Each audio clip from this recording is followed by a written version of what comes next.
आज की इस भाग-दौड़ भरी जिंदगी में हर व्यक्ति एक बेहतर जिंदगी की रेस में भाग रहा है, लेकिन उनमें से सिर्फ कुछ ही लोग अपने लक्ष्यों को हासिल कर पाते हैं, जबकि ज़्यादातर लोग अपने लक्ष्य तक कभी पहुंच ही नहीं पाते। हम जब भी अपने लक्ष्य की ओर अपना कदम बढ़ाते हैं तो हमारे मन में तरह तरह के विचार उठने लगते हैं, जैसे मैं इसे हासिल कर भी पाऊंगा या नहीं, अरे इसमें तो बहुत समय लगेगा, लेकिन मेरे पास तो इतना समय ही नहीं है, अगर मैं असफल हो गया तो लोग क्या कहेंगे, वगैरह वगैरह। लेकिन इन सब में भी जो सबसे बड़ा डर रहता है वो ये है कि मैं इस काम में सफल हो भी पाऊंगा या नहीं। तो आज की इस बौद्ध कहानी के माध्यम से हम जानेंगे कि अपने असफलता के डर को कैसे खत्म किया जाए, और साथ ही हम ये भी जानेंगे कि हमारे मन में यह असफलता का डर क्यों पैदा होता है, इसका क्या कारण है। तो आइए कहानी को शुरू करते हैं। बहुत समय पहले की बात है। एक बौद्ध सन्यासी एक जंगल के पास अपनी कुटिया बनाकर रहा करते थे। वे बौद्ध सन्यासी बहुत ही बुद्धिमान व्यक्ति थे। जो भी उनके पास अपनी समस्या लेकर आता वो बहुत ही बुद्धिमानी से उसकी समस्या का समाधान निकाल देते। एक दिन वे वहीं पास के ही एक गांव में भिक्षाटन के लिए गए। जब वो भिक्षा मांगकर वापस लौट रहे थे तो रास्ते में उन्हें एक युवा व्यक्ति ने रोक लिया और कहा, मैंने सुना है कि आप किसी भी समस्या को बड़ी ही बुद्धिमानी से सुलझा देते हैं। हालांकि मुझे तो जरा भी विश्वास नहीं कि आप मेरी इस जटिल समस्या को सुलझा पाएंगे, लेकिन मैंने लोगों से आपकी बुद्धिमानी के बहुत से किस्से सुन रखे हैं।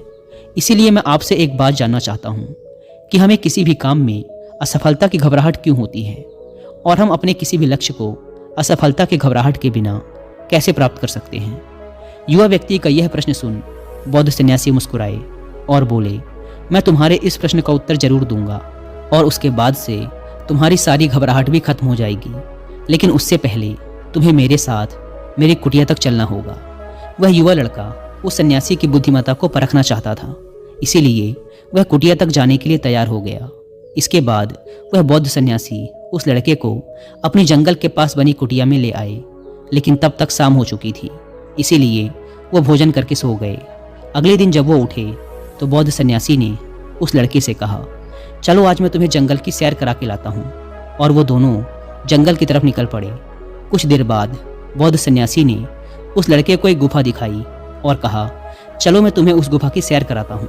लड़के ने कहा, हाँ चलिए, मेरी भी जंगल की गुफा देखने की काफ़ी दिनों से इच्छा थी। इसके बाद वे दोनों गुफा के अंदर चले गए।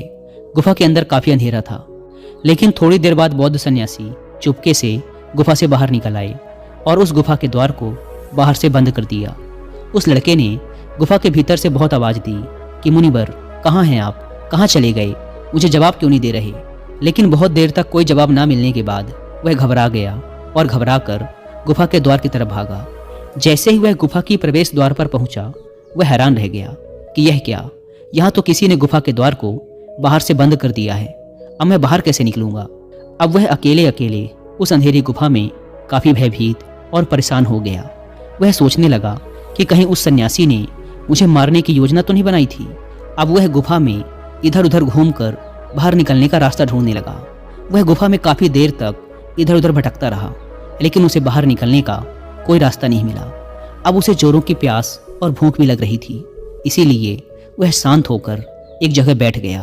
तभी उसे एक सुरंग से सूर्य की रोशनी आती हुई दिखाई दी, पर उस रोशनी आने वाली सुरंग तक पहुंचना बहुत ही कठिन था, क्योंकि चारों तरफ बस अंधेरा ही अंधेरा था, और वह सुरंग भी काफ़ी ऊंचाई पर थी।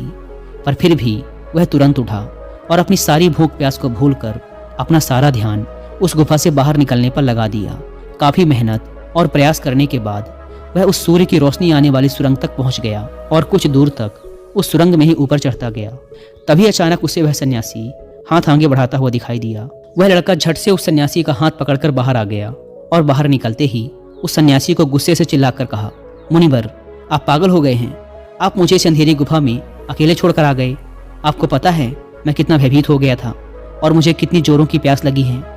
उस सन्यासी ने मुस्कुराते हुए उसे पानी दिया और कहा, अब मेरी बातों को ध्यान से सुनना। तुम इस गुफा के बाहर सिर्फ 2 कारणों की वजह से निकल पाए, जिसने तुम्हें इस गुफा से बाहर निकलने के लिए मजबूर किया। पहला कारण, क्योंकि तुम्हें जोरों की प्यास और भूख लगी थी, और दूसरा कारण, तुम्हें वहाँ घुटन महसूस हो रही थी, क्योंकि तुम्हें मित्रों और परिवार वालों के साथ रहने की आदत पड़ चुकी है। अब मैं तुम्हें 2 मुख्य कारण बताता हूँ जिसकी वजह से तुम इस गुफा से बाहर निकल पाए।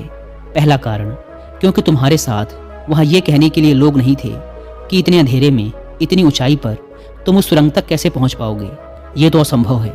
और दूसरा कारण, वहाँ ये कहने के लिए भी लोग नहीं थे कि चलो कोई दूसरा रास्ता देखते हैं, इससे भी आसान रास्ता मिल जाएगा और हम बहुत आसानी से इस गुफे से बाहर निकल जाएंगे। सफलता प्राप्त करने का नियम भी कुछ ऐसा ही है। ये तो मैंने तुम्हें सफलता कैसे प्राप्त करें इसकी एक छोटी सी दुनिया बनाकर दिखाई है, पर वास्तविक दुनिया इससे कहीं अधिक जटिल होती है। वहाँ हमें सलाह देने के लिए बहुत से फालतू लोग मिल जाते हैं जो खुद तो कुछ कर नहीं पाए, लेकिन हमें ज्ञान देंगे कि ये मत करो, ये बहुत कठिन है, ये तुमसे ना हो पाएगा, इससे अच्छा तो तुम वो काम कर लो, उसमें तुम्हें निश्चित रूप से सफलता मिल जाएगी। और ऐसे ही वो हमारे दिमाग को भटकाकर चले जाते हैं और हमें खुद पर संदेह होने लगता है। सफलता ना मिलने का एक बड़ा कारण ये भी है कि सफलता प्राप्त करने की प्रक्रिया बहुत लंबी होती है, और यहाँ जब हमारा मन घंटों घंटों में बदल जाता है तो फिर लक्ष्य प्राप्ति के महीनों और सालों के प्रयास में हमारा मन क्यों नहीं बदलेगा। हमारा मन बदल ही जाता है और हम उस रास्ते को छोड़कर अलग अलग रास्ते अपनाने लगते हैं। गौतम बुद्ध अक्सर अपने शिष्यों से कहा करते थे कि परेशानियां हमें तभी दिखती हैं जब हमारा ध्यान हमारे लक्ष्य पर नहीं होता, और ये बात 100% सही है। जैसे जब एक तीरंदाज तीर मारने वाला होता है तो वह अपनी एक आंख को बंद कर लेता है और दूसरी आंख से सिर्फ लक्ष्य को देखता है, तब जाकर वह अपने लक्ष्य को भेद पाता है। ठीक इसी प्रकार हमें असफलता का डर तभी लगता है जब हमारा ध्यान अपने लक्ष्य पर ना होकर रास्ते पर आने वाली कठिनाइयों पर होता है। तुम भी इस गुफा से बाहर इसीलिए निकल पाए क्योंकि तुम्हें गुफा के अंदर सुरंग से आने वाली रोशनी के अलावा और कुछ दिखाई नहीं पड़ रहा था। अगर उस गुफा के अंदर प्रकाश होता तो तुम वहाँ के बड़े बड़े गड्ढों और कीड़ों मकोड़ों को देखकर डर जाते और वहीं भटकते रह जाते।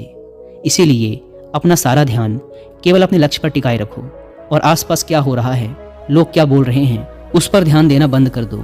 तुम्हारे मित्र और रिश्तेदार क्या कर रहे हैं, उन्हें सफलता मिली कि नहीं, ये सब देखना बंद कर दो और केवल खुद के काम पर ध्यान दो। फिर देखना कि जब तुम्हारा समय आएगा तो लोग खड़े होकर तुम्हारे लिए तालियां बजाएंगे।